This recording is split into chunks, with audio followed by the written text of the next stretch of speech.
and welcome to Inner Circle Guidance. Today we're going to be doing a collective reading, but for those of you who are new to the circle, hello and welcome. Don't forget to hit the subscribe button if you haven't already. I post new videos every single day. And if you're looking for daily short tarot readings, check out my Instagram, TikTok, Facebook, or YouTube Shorts. If you're looking for personal services or personal readings, I offer them through my website, innercircleguidance.com.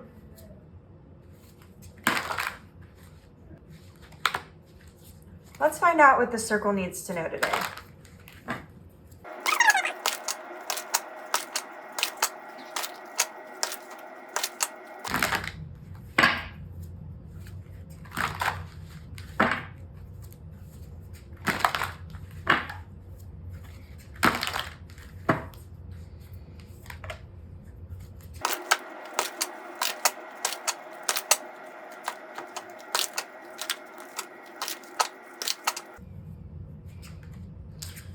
All right, so we have the Knight of Wands.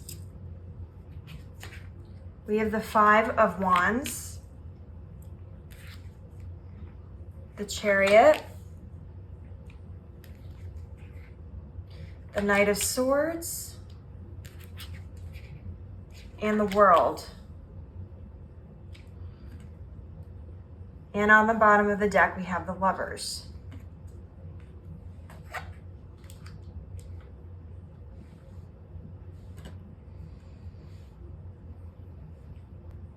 This is interesting because this energy is making me think of a story that I heard recently, which I will share with you in a moment. But the cards are asking you to pay close attention to your choices and the way you stand up or don't stand up, or fight or don't fight for the truth in your life, for the authenticity in your life, for the people that you love, for the things that you believe in. And it's interesting because we have these two knights here, these two different types of energy, where we have the Knight of Wands and the Knight of Swords. And even just in the way that their horses are, we have one that's sort of just kind of trotting along, and we have one that's rushing in. We have a knight here who's just kind of like nonchalant on his horse, whereas this one looks like he's getting ready for a fight, and he has a sword in his hand and he's charging in. And we have it on either side of the Chariot, which has to do with duality, has to do with balance, has to do with yin and yang energy. Masculine and feminine energy, and the balance between light and dark. And we also have it between this Five of Wands, which has to do with conflict and confusion. And so what I'm seeing here is that you tend to go into these two types of energy, and it depends on the conflict that you're in as to which side you tend to lean towards. You either kind of maybe fawn or freeze and don't know what to do, or you stand up and you fight for what you believe in. And what's interesting is we have the World card here. And the World card is usually a very positive card, having to do with literally having the world at your feet and being able to achieve anything that you desire. It's also accomplishing a goal after working towards it for a long time. But in this particular reading, I'm actually picking up on the world being a little bit more literal, and the world influencing you as to which knight you end up being. And what's interesting too is the Knight of Wands is somebody who talks a big talk and sometimes takes that action, but it usually fizzles out. Whereas the Knight of Swords tends to be a more consistent sort of energy. And so you're being asked to reflect on what influences you to take action or fight in a situation. And so I'm going to tell you a story, and then I'm going to leave this with you to think about. I heard this story recently, and I thought it was rather fascinating.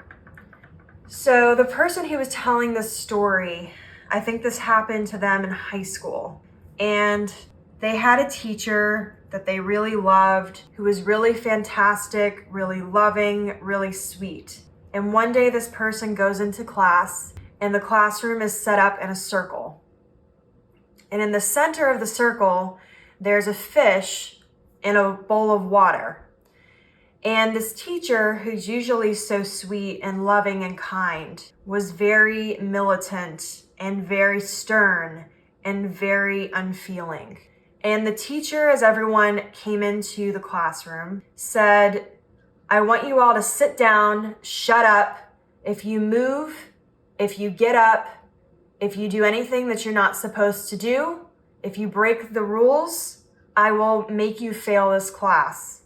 And so everybody sat down, and after everyone sat down, the teacher reached into the bowl, pulled out the fish, left it on the table, and said, "If any of you gets up to move, you will fail this class," and leaves the room. Now this person's sitting in the room, and they're all staring at this fish, which is slowly dying. And they're all freaking out because they don't know what to do. They want to save the fish, but they don't want to lose their grades. They don't want to fail the class.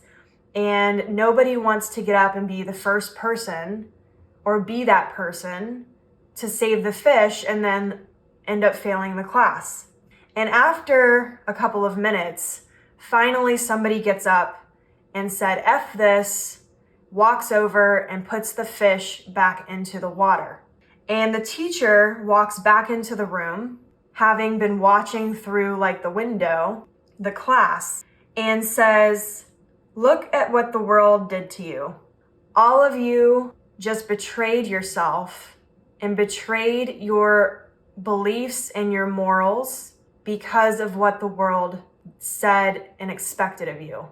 And come to find out, this fish apparently was some sort of like special kind of fish that can be out of water for up to 15 minutes. And so the lesson was about being a bystander and being that person who just stands there and does nothing when they see something wrong.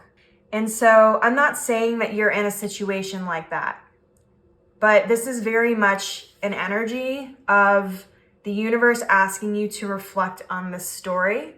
And so I'm going to leave this here because I thought it was a very interesting lesson. I also reflected on it.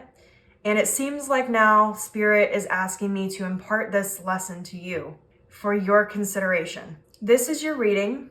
If it resonates with you, I want you to comment down in the comments below, but I'm not going to give you an affirmation.